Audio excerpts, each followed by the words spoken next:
अस्सलाम वालेकुम। प्रोग्राम किसान के नाम के साथ मैं हूं बिन्यामीन शौकत। आबादी के लिहाज से दुनिया का 5वां बड़ा मुल्क पाकिस्तान कहने को तो एक ज़री मुल्क है, मगर ज़राअत के हालात ये हैं कि हम अपनी फसलों के बीज तक बैरून ममालिक से इंपोर्ट करते हैं। हम चावल, मकई, सब्जियात और दीगर बहुत से बीज अपने यहाँ मकामी सतह पर पैदा नहीं कर पाए, इसीलिए इंपोर्ट करना पड़ती है। कपास सबसे अहम फसल और उसकी हालत ये हो चुकी है कि साइंसदानों से सफ़ेद मक्खी और गुलाबी सुंडी कंट्रोल नहीं हो पा रही। हम रोज़मर्रा इस्तेमाल की बहुत सी अशिया बैरून ममालिक से इंपोर्ट करते हैं, जिनमें सरे-फ़हरिस्त खूर्दनी तेल, दालें और खुश्क सब्जियां शामिल है। हमारे यहाँ सैकड़ों तालीमी इदारे हज़ारों बच्चों को ज़री तालीम देते हैं, मगर इनमें कोई भी एक ऐसा साइंसदान नहीं निकला जो इन ज़री मसाइल का हल पेश कर सके।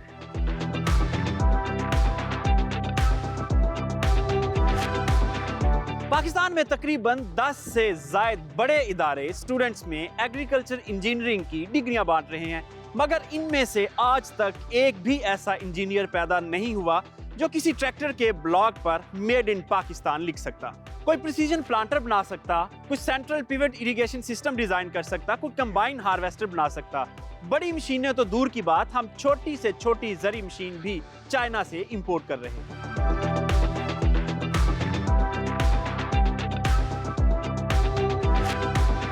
आज का प्रोग्राम ज़री ज़बूहाली के बारे में है। हम देखेंगे कि क्या वजूहात हैं कि दुनिया में ज़राअत तरक्की कर रही है जबकि पाकिस्तान में रिवर्स गेयर लग चुका है। दुनिया में फी एकड़ पैदावार बढ़ती जा रही है जबकि पाकिस्तान मजमूई तौर पर पैदावार के लिहाज से दुनिया से 52% पीछे है। हम ये भी देखेंगे कि हमारा ज़री तालीमी निज़ाम किस कदर ज़राअत को सपोर्ट कर रहा है।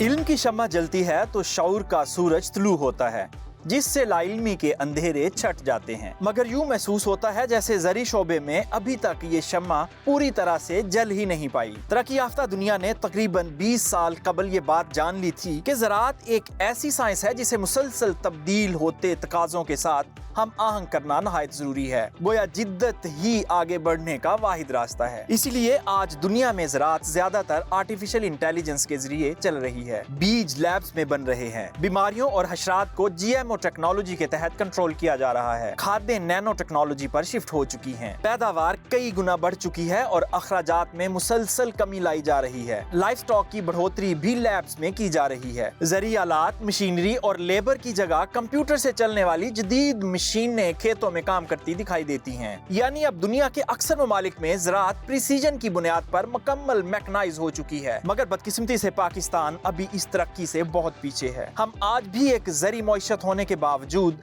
50 साल से कबल डिजाइन की गई मैनुअल मशीनरी और लेबर से ज़राअत करके दुनिया से मुकाबला करने की कोशिश कर रहे हैं।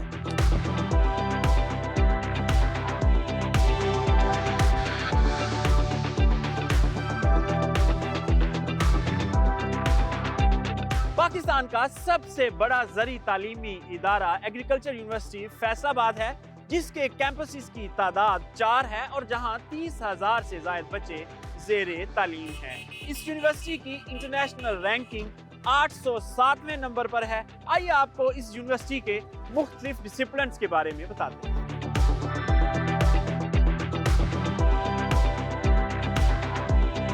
एग्रीकल्चर यूनिवर्सिटी फैसलाबाद में पाकिस्तान भर से स्टूडेंट्स ज़राअत की तालीम हासिल करने के लिए आते हैं। यहाँ अंडर ग्रेजुएट लेवल पर फूड साइंसेज एंड टेक्नोलॉजी में 4 साला डिग्री प्रोग्राम करवाया जा रहा है। इसके अलावा BSc agriculture, agriculture economics, agriculture engineering, food engineering, animal sciences, dairy sciences, agronomy, entomology, horticulture, plant breeding and genetics, seed science and technology, forestry, plant pathology, soil sciences, agriculture extension, agriculture businesses, life stock management, poultry sciences, food safety and quality management और BSc human nutrition में डिग्रियां करवाई जा रही हैं। इसके अलावा इन तमाम डिसिप्लिन्स में MPhil और PhD की डिग्रियां भी यूनिवर्सिटी करवा रही है।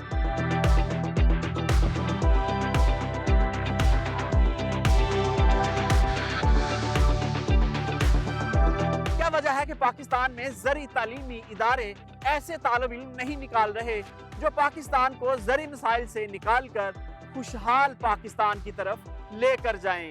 जो मशीनरी की इंपोर्ट को खत्म करके मकामी सतह पर मशीन इंपोर्ट करें, जो बीजों की दरामदात खत्म करें और पाकिस्तान में ही मकामी बीज पैदा करें। इन सब सवालों के जवाब जानने के लिए पाकिस्तान की सबसे बड़ी ज़री यूनिवर्सिटी फैसलाबाद एग्रीकल्चर यूनिवर्सिटी के वाइस चांसलर के पास आपको लिए चलते हैं।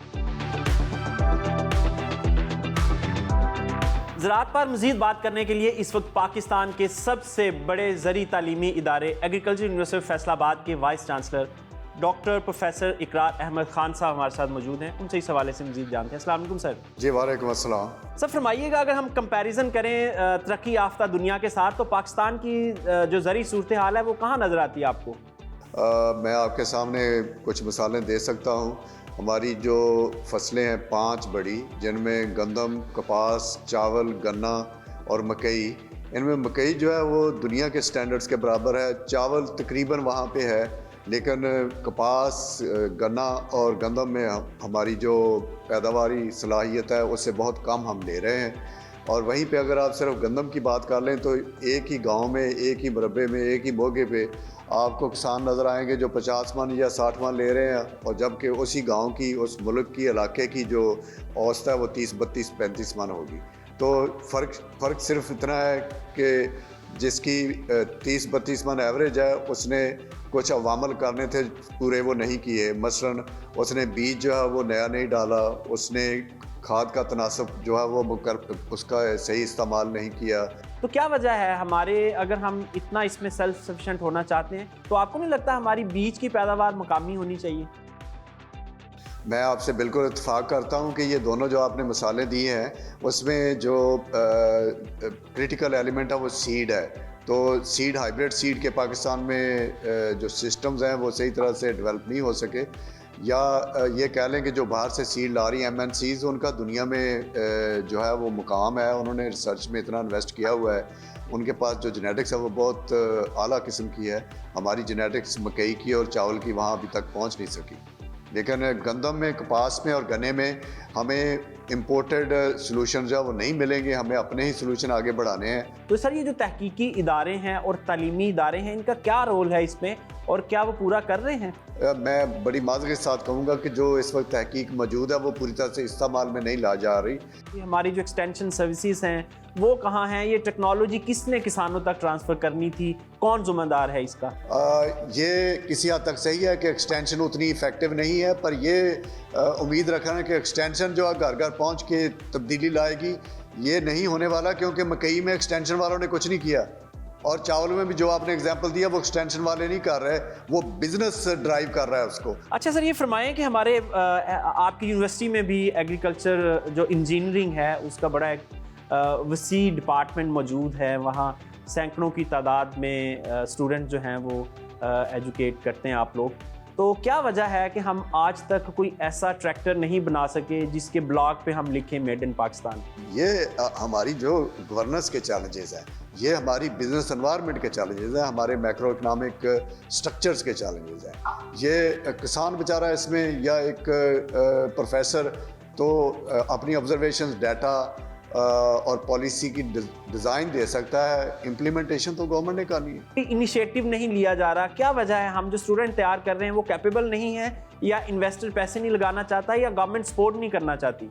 हमें ज़रूरत इस बात की है कि गवर्नमेंट एनवायरनमेंट दे। जैसे उन्होंने हाइब्रिड सीड के ऊपर डीरेगुलेट किया हुआ है, हाइब्रिड सीड को गवर्नमेंट जो सर्टिफाई नहीं करती, वो टूथ एंड लेबलिंग में बिकता है। इसी तरह से मशीनरी में भी उनको चाहिए कि इसमें वो सर्विस प्रोवाइडर को स्पेस दे। हमारा 90% किसान ये नहीं कर पाएगा, लेकिन अगर सर्विस प्रोवाइडर आ जाता है, इसका बिजनेस मॉडल मैकेनाइजेशन का बन जाएगा। अभी भी वैसे बैल अब कहाँ रहे हैं, 99% जो ड्राफ्ट पावर और ट्रैक्टर ही है। ये फरमाएं कि हमारी कुछ फार्म्स के ऊपर हमने विजिट किया, कुछ कॉर्पोरेट फार्मर से भी मिले, उनका भी एक शिकवा है तालीमी इदारों के साथ। उनका ये कहना है कि जब तालीमी इदारों से फारगुल तहसील स्टूडेंट हमारे पास आते हैं तो प्रैक्टिकल नॉलेज उनके पास नहीं होता, तो 2 से 3 साल उनको लगते हैं अंडरस्टैंडिंग में, जो यूनिवर्सिटी लेवल पे अंडरस्टैंडिंग होनी चाहिए चीज़ों की। ये आप बिल्कुल ठीक कहा, और मैं बड़ा खुश हूँ कि आपने ये सवाल किया। इस वक्त 50 से ज़्यादा अदारे वही डिग्रियाँ दे रहे हैं जो मैं दे रहा हूँ, और जब वो मार्केट में जाते हैं तो कोई नहीं पूछता कि डिग्री कहाँ से लेके आया। तो ये रेगुलेटर से पूछेंगे 50 से ज़्यादा अदारे ज़राअत की डिग्री क्यों दे रहे हैं, इसकी कहाँ ज़रूरत है। ज़राअत में प्रैक्टिकल नॉलेज के लिए ज़रूरी है कि उसके ट्रेनिंग फील्ड हो, उसकी वही उसी तरह की लैब्स हों, उस तरह माहौल हो जो किसान का माहौल है। हमारे पास तो 3000 एकड़ पे ये माहौल मौजूद है और यही यूनिवर्सिटियाँ जब सारी डिग्रियाँ देनी सारी यूनिवर्सिटियों ने यही डिग्रियाँ देनी शुरू कर दी हैं, बल्कि एफिलिएटेड अदारों ने ये डिग्रियाँ देनी शुरू कर दी हैं। अगर इस तरह से डिग्रियों का मजाक उड़ाया जाएगा तो जो इंडस्ट्री है वो आगे से शिकवा करेगी। आप ये रेगुलेटर के ऊपर ये शिकवा है, ये रेगुलेटर को चाहिए था कि वो रोके, वो क्यों इस तरह की डिग्रियाँ देने की इजाज़त दे रहा है। अगर हम करेक्टिव मेजर्स की बात करें तो क्या क्या चीज़ें हैं, किसकी ज़िम्मेदारी है, कैसे शुरू करें, क्योंकि हमें तो अभी चंद पहले स्टेप्स ही उठाने हैं तरक्की के लिए। स्टेप्स का हमें पूरा इल्म है, कौन से स्टेप उठाने हैं और उसका हम पूरी तरह से तज़किरा भी करते हैं। हम फेडरल गवर्नमेंट में, प्रोविंशियल गवर्नमेंट में जब भी हमें बुलाया जाता है हम एविडेंस के साथ बात करते हैं, हमारी बात सुनी भी जाती है। पर फिर जब इम्प्लीमेंटेशन का वक्त आता है तो कभी इम्प्लीमेंटेशन हो पाती है, कभी नहीं हो पाती। कौन जिम्मेदार है, कौन हर्डल कौन बनता है ये सारे प्रोसेस में? अगर वन वर्ड आप पूछते हैं तो ये सारे गवर्नेंस के चैलेंजेस हैं। ये नहीं है कि पता नहीं है हमें क्या करना है। पॉलिसी बुक्स में, डॉक्यूमेंट्स में, फाइलों में, डिस्कशन में, बोर्ड रूम्स में, राउंड टेबल्स में, ये सारी बातें होती हैं, लेकिन इम्प्लीमेंटेशन में प्रॉब्लम है। हर्डल इम्प्लीमेंटेशन की वीकनेस है, क्योंकि टेक्नोलॉजी का फुकदान नहीं है, टेक्नोलॉजी मैसर है। जी डॉक्टर इकरार साहब, आपके वक्त का बहुत शुक्रिया। अगर हुकूमत की तरफ से पॉलिसीज़ और इम्प्लीमेंटेशन ठीक हो जाए तो डॉक्टर इकरार का कहना है कि हमारा ज़री सेक्टर भी तरक्की कर सकता है।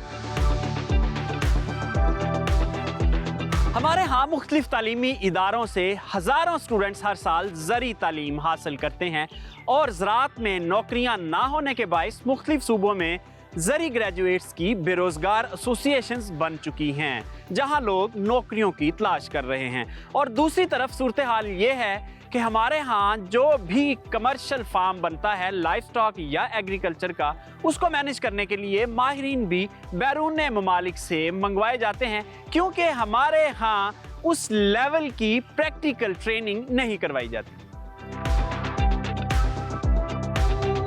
चंद साल कबल पाकिस्तान में कमर्शियल डेयरी फार्म्स बनना शुरू हुए तो फार्म की देखभाल के लिए माहिरीन भी बैरून ममालिक से ही इंपोर्ट किए गए। आज भी बड़े फार्म्स पर कंसल्टेंट बैरून ममालिक से ही बुलवाए जाते हैं, मगर हमारे इदारों के फारगुल तहसील तलबा अक्सर बेरोजगारी की जिंदगी गुजार रहे हैं। इसी तरह ज़राअत में भी बैरून ममालिक से कुछ टेक्नोलॉजी मंगवाई जाती है तो इसकी देखभाल और इसे चलाने के लिए माहिरीन भी साथ ही बुलाए जाते हैं। यानी हमारे तलबा की प्रैक्टिकल स्किल्स इतनी नहीं कि जदीद टेक्नोलॉजी को मैनेज कर सकें। हम हर साल हज़ारों स्टूडेंट्स तो पैदा कर रहे हैं, मगर कोई भी एग्रीकल्चर इंजीनियर या एग्रीकल्चर साइंसदान नहीं बन रहा जो मुआशरे में एक मस्बत रोल प्ले करे। इस वक्त हमारे साथ faculty of agriculture sciences Punjab university के नौजवान टीचर चौधरी मोहम्मद अरसलान मौजूद हैं। उनसे पूछते हैं कि इसकी वजह क्या है। अस्सलाम वालेकुम। पहली बात तो ये कि जब भी किसी ने एक फील्ड के अंदर आना है, बीइंग यंगस्टर, जब आप देखते हैं तो पर्क्स देखते हैं। आईटी की फील्ड में एक पर्क्स मिलते हैं, फाइनेंस के पर्क्स मिलते हैं और फ्यूचर नज़र आता है। जबकि हमारा जो एग्रीकल्चर ग्रेजुएट है उसकी खपत उस तरह नहीं हो रही। अगर इंडस्ट्री में वो 25-30 हज़ार रुपये इंडस्ट्री उसको एक्सेप्टेंस लेती है तो वो लेवल नहीं बन सकता। नंबर 2 है कि रिसर्च के अंदर क्यों नहीं आ रहे। रिसर्च के अंदर कोई एक इतनी जगह एक ज़री ग्रेजुएट के पास होनी चाहिए जहाँ वो ट्रायल लगा सके और अपनी खेती खुद कर सके। जिस तरह हिंदुस्तान हमारे 7 मुल्क है, लेकिन वहाँ पर हर फार्मर जो है उसकी ज़रूरत है कि वो BSc एग्रीकल्चर करता है, उसके साथ अपनी खेती के साथ प्यार करता है, क्योंकि उसके फाइनेंस की वैल्यू आती है। तो एक फाइनेंस के पर्क्स और एक माशरे में क्या इज़्ज़त है, ये 2 चीज़ ज़रूरी हैं। फिर एक यंग एग्रीकल्चर ग्रेजुएट इसके अंदर खपत करेगा और मुल्की मसाइल को क्लियर। अच्छा, आपने ये कहा कि उसे पर्क्स नहीं सही मिलते, सैलरी सही नहीं मिलती, जबकि इंडस्ट्री ये बात करती है कि हमारे ग्रेजुएट इस काबिल नहीं हैं, इतना प्रैक्टिकल नॉलेज नहीं है कि उनको ज़्यादा सैलरी दी जाए। पूरी दुनिया के अंदर 2 काम हैं कि जब भी इंडस्ट्री को कोई मसला आता है तो वो एकेडमिक इंस्टीट्यूशंस में जाती है और उनकी तमीर व नौ में एक बड़ा किरदार अदा करती है। एकेडमिया के अंदर कोई भी थीसिस आपने करना है, कोई भी मसला है, तो वहाँ पर जो है जो प्रोफेसर की या एक साइंटिस्ट की बात है वो पत्थर पर लकीर होती है। इस तरह ये सारा सिस्टम ठीक हो सकता है। अभी तो बहुत बिगड़ा हुआ है। हाल एक तो एकेडमिया इंडस्ट्री लिंकेज है कि सारे बैठे, एक वो है, और एक दूसरा हाल ये है कि एग्रीकल्चर ग्रेजुएट्स की जो है वो इंटरनेशनल स्टैंडर्ड्स के ऊपर जो है ट्रेनिंग होनी चाहिए। जी अरसलान साहब, आपका बहुत शुक्रिया। हर किसी को अपने हिस्से की शम्मा जलानी है, तब ही जाके हमारा ज़री एजुकेशन का निज़ाम बेहतर हो सके।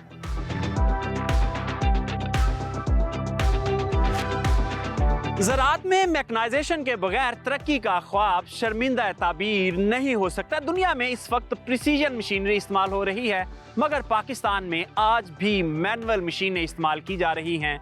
मुख्तसर ब्रेक और ब्रेक के बाद आपको बताएंगे कि दुनिया में कौन कौन सी मशीनें इस्तेमाल हो रही हैं जिससे लागत में कमी और पैदावार में इजाफा हो रहा है। स्टे विद अस।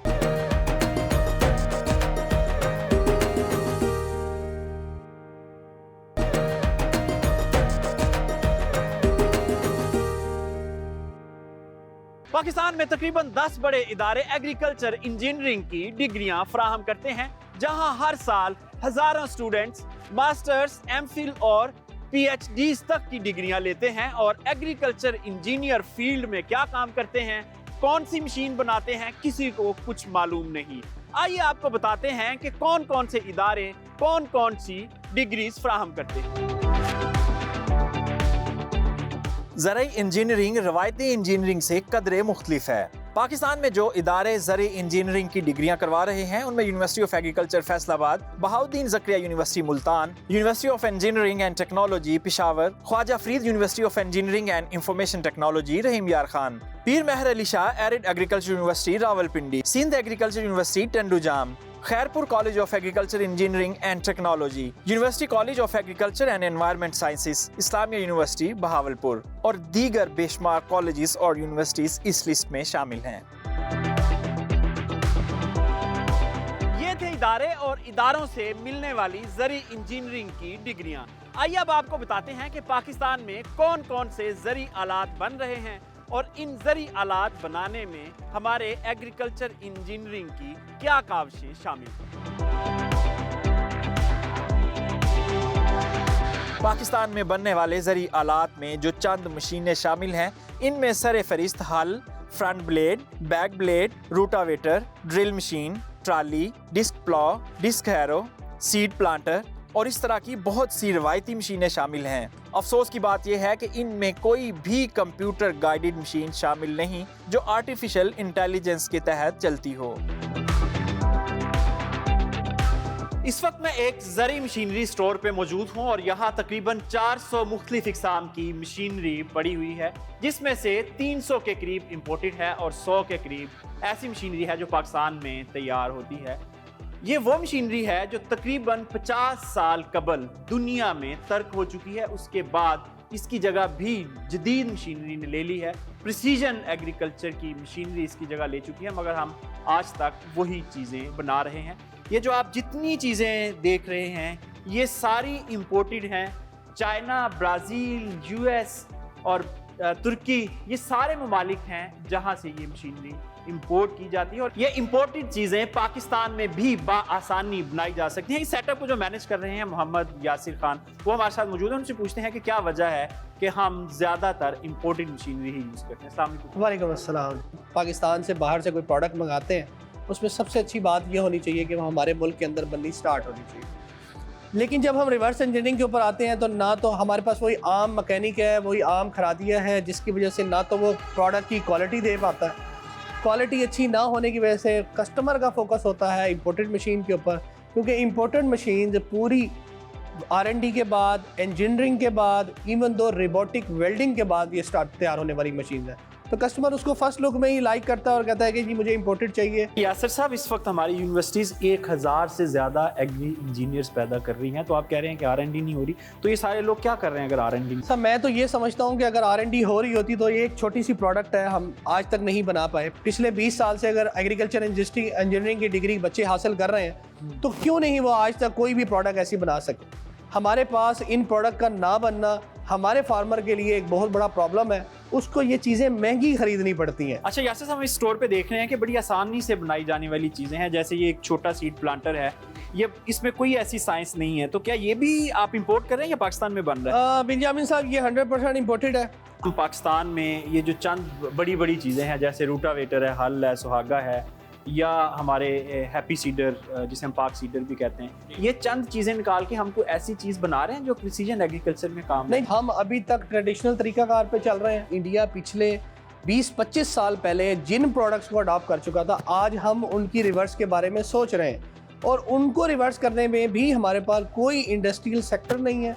हम लोग उनको एक लोकल मैन्युफैक्चर हमारा उसको डेवलप कर रहा है, जिसकी ना तो उस तरह की कैलकुलेशन है कि हम उसके आरपीएम, हम उस प्रोडक्ट को किस ट्रैक्टर पे कितनी फोर्स के साथ चलाना है, इस चीज़ को आइडेंटिफाई कर सकें। तो हम तो अभी बहुत पीछे। हुकूमत का कोई तो इदारा होगा जो इन चीज़ों को देख रहे। पूरा पाकिस्तान है, बड़ा मुल्क है, एटॉमिक पावर है, ये चल रहा है, तो ये बेसिक चीज़ें हैं, इस पर कोई नहीं नज़र दौड़ा। देखिए जी, मैं तो सिर्फ इतना समझता हूँ कि हमारे पाकिस्तान के अंदर फोकस की कमी है, टैलेंट की कमी नहीं है। टैलेंट हमारे बच्चों के पास भी बहुत है, हमारे इदारों में भी बहुत है, हमारे उन स्टूडेंट्स के बाद भी बहुत है जो एग्रीकल्चर यूनिवर्सिटी को 4 साल पढ़ के ऑनर्स की डिग्री लेते हैं। अगर वो बच्चे और हमारे इदारे मिलकर और गवर्नमेंट इस चीज़ के ऊपर फोकस करे तो हम एक नहीं कई ऐसी चीज़ें हैं जो पाकिस्तान में बना सकते हैं। जी यासिर साहब, शुक्रिया। बड़ी दुख भरी दास्तान है। आपने पूरा सिनेरियो देखा कि इस स्टोर में छोटी से छोटी और बड़ी से बड़ी चीज़ सारी ही इम्पोर्टेड पड़ी है, जबकि थोड़ी सी मेहनत और हुकूमत की तवज्जो से ये पाकिस्तान में भी बनाई जा सकती है।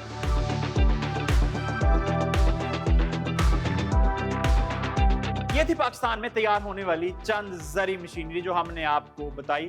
आइए अब आपको बताते हैं कि जो दुनिया में जदीद ज़री मशीनरी तैयार हो रही है वो कौन कौन सी है, और उस मशीनरी ने किस तरह पूरे ज़राअत को मैकनाइज कर दिया है।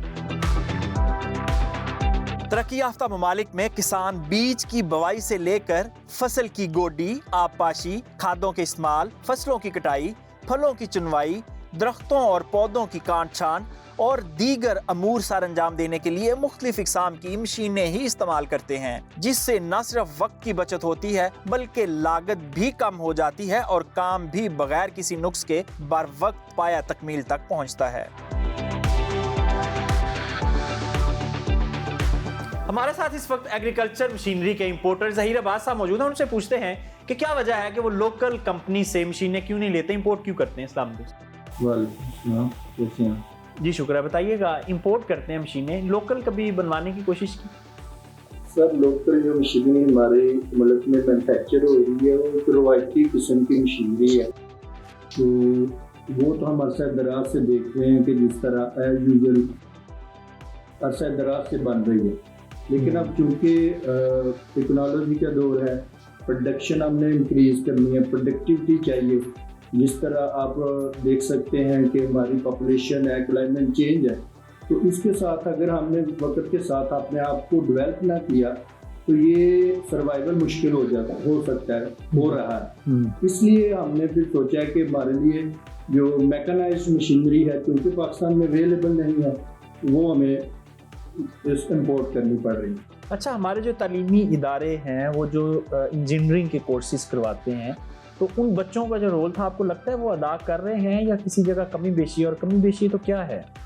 सर, मेरा नहीं ख्याल कि इस तरह अगर है उनका रोल जो होना चाहिए, क्योंकि बहुत सारी यूनिवर्सिटीज़ हैं जिसमें बिलखसूस एग्रीकल्चर यूनिवर्सिटी फैसलाबाद है जिसने बड़े मायानाज इंजीनियर्स पैदा किए हैं, और कंसल्टेंट्स हैं वहाँ से। जो एजुकेशन सेक्टर है वो सिर्फ रवायती तरीके से किताबों के ज़रिए आई थिंक कि वो अपना कोर्स आउटलाइन डिज़ाइन कर रहे हैं। प्रैक्टिकल फील्ड में मेरा ख्याल है कि वो इसमें नाकाम रहे हैं। वजह क्या है? जाहिर है पढ़ते तो वो भी हैं, यूनिवर्सिटीज़ हैं इतनी बड़ी बड़ी, असातिज़ा हैं, गवर्नमेंट का इंफ्रास्ट्रक्चर है, फिर इतना बजट लगता है। वजह क्या है कि वो चीज़ क्यों नहीं सामने आ रही जो हमें चाहिए? उसमें सर 2-3 चीज़ें हैं उसके साथ। जैसे एक गवर्नमेंट की पॉलिसी सबसे पहले है कि गवर्नमेंट का विज़न क्या है इसमें। अगर वो विजनरी है कि हमने इसको एग्रीकल्चर को अपलिफ्ट करना है, तो वो एक ऐसा माहौल प्रोवाइड करें, ऐसी पॉलिसी दें यूनिवर्सिटीज़ को कि वो उन पैरामीटर्स के ऊपर काम करें और अपने बच्चों को अपग्रेड करें विद लेटेस्ट टेक्नोलॉजी। उनके पास इक्विपमेंट्स हों, वो इक्विपमेंट्स को इस्तेमाल करके एक नई इनोवेशन लेके आएँ अपनी मशीनरी के अंदर, और वो उनको बासानी अंदाज़ा हो सकता है कि वो दुनिया के अंदर जो उनके कंपेटिटर्स हैं, जो एग्रीकल्चर मुल्क हैं, वहाँ की मशीनरी को भी देख के वो बासानी इसको डेवलप कर सकते हैं। सर ये बताएं कि कौन कौन सी मशीनरी है जो हम इंपोर्ट करते हैं और कौन सी है जो पाकिस्तान में बन रही है? पाकिस्तान के अंदर तो रवायती तरीके से जो 2-3 मशीन्स ऐसी हैं, जैसा रूटावेटर है और डिस्क ब्लो है, इसके साथ एक रिपर है, सिंपल रिपर जो है। सीड प्लांटर भी बनाते हैं? बाकी इसके अलावा जो है वो सारी मोस्टली इम्पोर्टेड मशीनरी में आती है। जी ज़हीर साहब, आपके वक्त का बहुत शुक्रिया। हुकूमत को एग्रीकल्चर मशीनरी की प्रोडक्शन की तरफ खुसूसी तवज्जो देनी चाहिए, क्योंकि हम ज़री मुल्क हैं और हमारा मुस्तकबिल भी ज़राअत में ही है। और अगर हम ज़री मशीनरी ही इंपोर्ट करते रहेंगे तो आप सोचें हमारा मुस्तकबिल कहाँ जाएगा।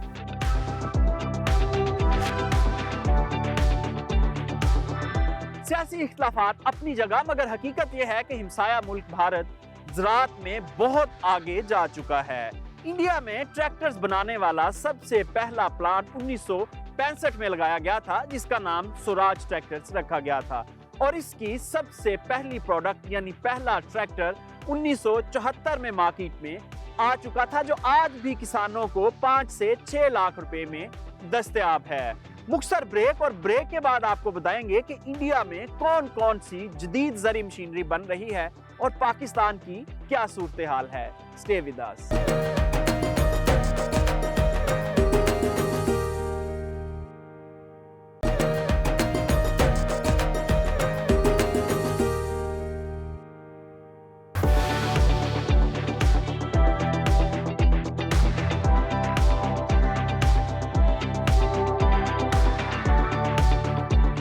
Welcome back. ख्वाबे गफलत में तो सोया सिर्फ पाकिस्तानी ज़रई साइंसदान है, दुनिया बहुत आगे निकल चुकी है। हिमसाया मुल्क भारत को ही देख लें, जदीद किस्म की एग्रीकल्चर मशीनरी बन रही है। ट्रैक्टर से लेकर जदीद हार्वेस्टर तक तैयार किया जा रहा है। न सिर्फ मकामी ज़रूरत पूरी हो रही है, बल्कि एक्सपोर्ट करके कीमती ज़र मुबादला भी कमाया जा रहा है।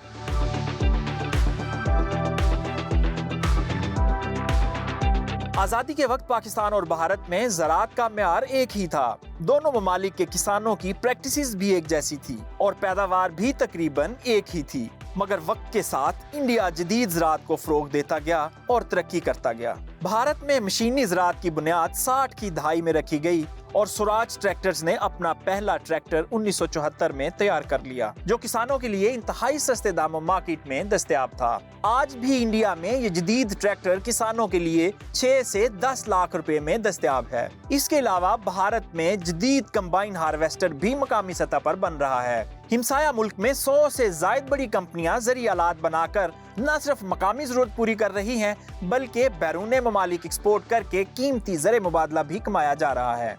मजीद मशीनों की बात करें तो power tillers, cultivator, baler, silage बनाने और बेल करने वाली मशीनें, मुख्तलिफ इक़साम की स्प्रे मशीन, रूटावेटर, हाइड्रोसीडर और बहुत सी ऐसी जदीद मशीनरी भारत में ही तैयार की जा रही है। मगर पाकिस्तान में अभी तक इस तरह की मशीनरी बनाने की बुनियादें भी नहीं रखी गईं।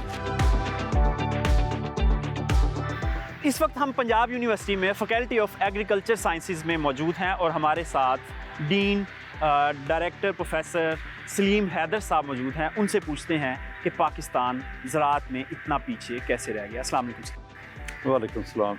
सर फरमाएं कि हम अगर प्रोडक्शन का कंपैरिजन करें या लाइफ स्टॉक का कंपैरिजन करें या एग्रीकल्चर की किसी भी सेगमेंट का कंपैरिजन कर लें तो हम दुनिया से बहुत पीछे रह गए। सर इसकी क्या वजह है? मेरा ख्याल है ओवरऑल ये परसेप्शन ठीक नहीं है इसमें। Although I mean there are some areas, I mean there is always needs for improvement और there is always room for improvement, लेकिन हमारे जो वसाइल हैं उनके एतबार से whatever I mean we are जो हमारी परफॉर्मेंस है इट्स नॉट बैड। सर क्या वजह जब हमारे स्टूडेंट्स पाकिस्तान में काम कर रहे होते हैं तो वो प्रोग्रेस नहीं होती, जबकि ये बैरून ममालिक काम के लिए जाएं या पढ़ाई के लिए जाएं बड़ा आउट क्लास परफॉर्म करते हैं? एक तो फाइनेंशियली जो है I mean the package they are being paid वो that is not I mean up to the mark as compare to foreign. दूसरा लैंड ऑर्डर और वर्किंग एनवायरनमेंट। तीसरा जो है यहाँ पे जो है वो एक ब्यूरोक्रेटिक सेटअप जो है वो स्पेशली ये जो गवर्नमेंट सेक्टर में है, लोग प्योर गवर्नमेंट्स में आउटसाइड द यूनिवर्सिटी। हमारे पास हाइब्रिड सीड प्रोडक्शन टेक्नोलॉजी मौजूद है पाकिस्तान में, हम राइस की बात करें या हम मेज़ की बात करें या हम बाकी भी, that is not a big deal. तो technology is there, we have experts, उसमें जो रिसोर्सेज हैं और इसमें जो इन्वेस्टमेंट है दैट इज़ द इशू। क्या पॉलिसी होनी चाहिए गवर्नमेंट की कि हम ये सारे सीड पाकिस्तान में बनाएं? प्राइवेट इंडस्ट्री सीड की उसको हम स्ट्रेंथन करें, उसको गवर्नमेंट जो है वो पैट्रोनाइज करे। चाइना में एक कॉन्सेप्ट है कि अगर आप पीएचडी की डिग्री कर रहे हैं तो वहाँ वो आपको मुरब्बों की शक्ल में ज़मीन देते हैं कि इसके ऊपर आप अपने ट्रायल करें, सक्सेसफुल करें, आपको डिग्री मिल जाएगी। लेकिन पाकिस्तान में ये सिस्टम नहीं है। I have suggested to these regulatory bodies HEC and other कि हम जो है उसको अडॉप्ट करें। उसमें डिग्री जो है वो 4 साल की बजाय हम ले जाएं 4.5 साल पे, 5 साल पे, लेकिन इनको जो है प्रैक्टिकल जो है वो ट्रेनिंग दें। तो ये आपकी बड़ी अच्छी प्रपोजल है, फिर कहाँ रुकी हुई है, एक्सेप्ट क्यों नहीं हुई? ये it's just at initial level, अभी जो है that has not been taken up by any ये जो मेन फोरम हैं जिन्होंने करना है ये, तो it's just brain child idea. तो I am going to work on it, और उसमें जो भी इसमें अथॉरिटीज़ हैं we need to involve those people. Sir ये फरमाएं कि इंडस्ट्री को एक शिकवा है कि जब उनके पास यूनिवर्सिटी से ग्रेजुएट्स आते हैं तो उनको कम से कम साल से 2 साल ये अंडरस्टैंडिंग में लग जाता है कि हमने करना क्या है। हमारे जो ग्रेजुएट्स हैं दे आर वेल ट्रेंड, उसमें ऑल द प्रैक्टिकल एक्सपोजर जो है वो as I have just mentioned, practical exposure जो है वो लैकिंग है, और उसको हम इस तरीके से इम्प्रूव कर यानी कोऑप सिस्टम अगर हम अपना लें तो हम बहुत से मसाइल हल कर सकते हैं। जी डॉक्टर साहब, आपके वक्त का बहुत शुक्रिया। डॉक्टर साहब जैसे फरमा रहे हैं कि ये सिस्टम ऑलरेडी प्रपोज कर चुके हैं हुकूमत को, और यही बेहतरीन सोल्यूशन है पाकिस्तान की ज़राअत की बेहतरी के लिए। इस वक्त ज़िला कसूर से हमारे साथ एक कमर्शियल एग्रीकल्चर फार्मर मियाँ सरवर साहब मौजूद हैं। उनसे पूछते हैं कि क्या हमारी ज़री तालीम खेतों में काम करने वाले किसानों के मुताबिक है। ज़रूरी ग्रेजुएट्स हैं ना, यूनिवर्सिटियों के जो फारगुल तहसील हैं लोग, ये लोग सिर्फ किताबों में पढ़े हुए हैं। टेक्निकली तौर पे इनके पास वो तजर्बा नहीं होता। हमारे बच्चे, क्योंकि मैं फार्मर हूँ, मेरे बाप भी फार्मर थे, मेरे दादा भी फार्मर थे, जो हमारे बच्चे हैं जिन्होंने ज़राअत नहीं पढ़ी किसी यूनिवर्सिटी से, इन लोगों से वो बेहतर काम कर रहे हैं, और इन लोगों से वो बेहतर प्रोडक्शन दे रहे हैं, और वो बेहतर पैदावार ले रहे हैं। आपने कितने लोग रखे थे एम्प्लॉई, और कब रखे थे, और कब फारिग किए, क्यों फारिग किए? हम मुख्तलिफ अदवार में रखते रहे हैं जी। 4-5 साल से मेरे ना खुद अपने बच्चे बड़े हो गए हैं, उन्होंने BA MA किया हुआ है, लेकिन वो ज़रूरी तालीम उन्होंने किसी यूनिवर्सिटी से नहीं ली, उन्होंने अपनी घर की यूनिवर्सिटी से ज़रूरी तालीम ली है, बाप से, दादा से। लेकिन इन पढ़े लिखे लोगों से, जो किताबों में सिर्फ पढ़े लिखे हैं, इनसे वो बेहतर फार्मिंग कर रहे हैं और बेहतर रिजल्ट दे रहे हैं। कि जो लोग काबिल हैं ना जी, वो मुल्क से बाहर निकल चले जाते हैं। जो लोग सिर्फ डिग्री लेते हैं लेकिन उतने काबिल नहीं है, उतनी मेहनत नहीं उन्होंने की हुई, वो इधर फील्ड में आ जाते हैं। और फील्ड में हाथ से काम करना या करवाना वो अलग चीज़ है, और किताबों में जो पढ़ा होता है उन्होंने वो अलग चीज़ है। अच्छा, आपको लगता है कि हमारे जो सिलेबस है, ये जो हमें पढ़ाया जाता है जी, वो मुताबिकत नहीं रखता अमली ज़राअत के साथ? हाँ जी, अमली ज़राअत के साथ वो तालीम उनकी है जो वो मुताबिकत नहीं रखती। हाँ, अगर वो फील्ड में आए, 5-10 साल तजर्बा करें, काम करें, हो सकता है वो भी बेहतर हो जाए। जी मियाँ साहब, आपका बहुत शुक्रिया। बुनियादी तौर पर मियाँ साहब का कहना है कि जो यूनिवर्सिटीज़ में पढ़ाया जा रहा है और अमली ज़राअत जो है, ये दोनों मुख्तलिफ चीज़ें हैं, ये आपस में मुताबिकत नहीं रखती।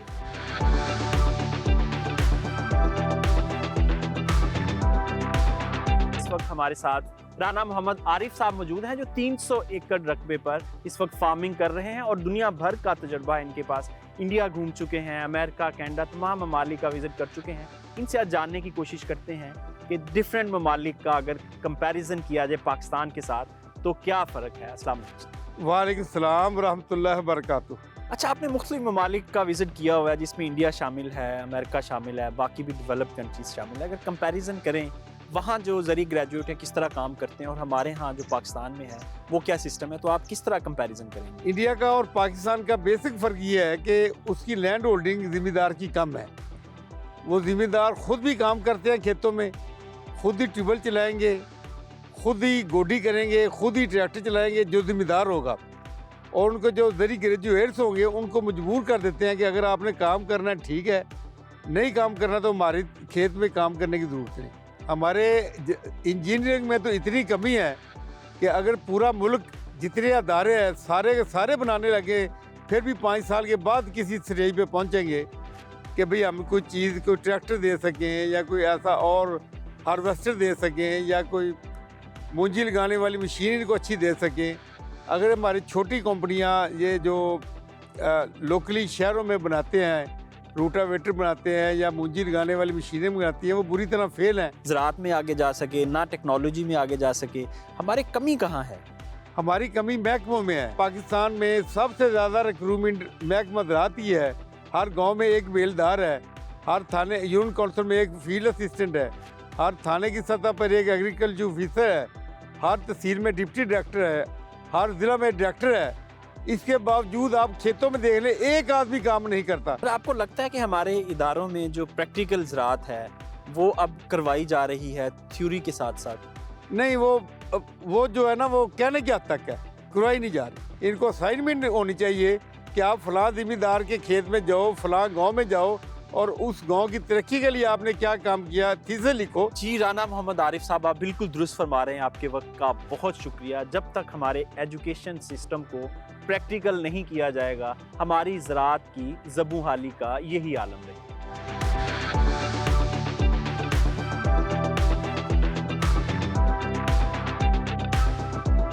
हकीकत तो यह है कि हमारे पास जदीद दुनिया की तरह हैवी इंडस्ट्रियल कम्प्लेक्स नहीं है। हमारे पास फर्स्ट वर्ल्ड की तरह इंफॉर्मेशन टेक्नोलॉजी की मसनूआत नहीं है।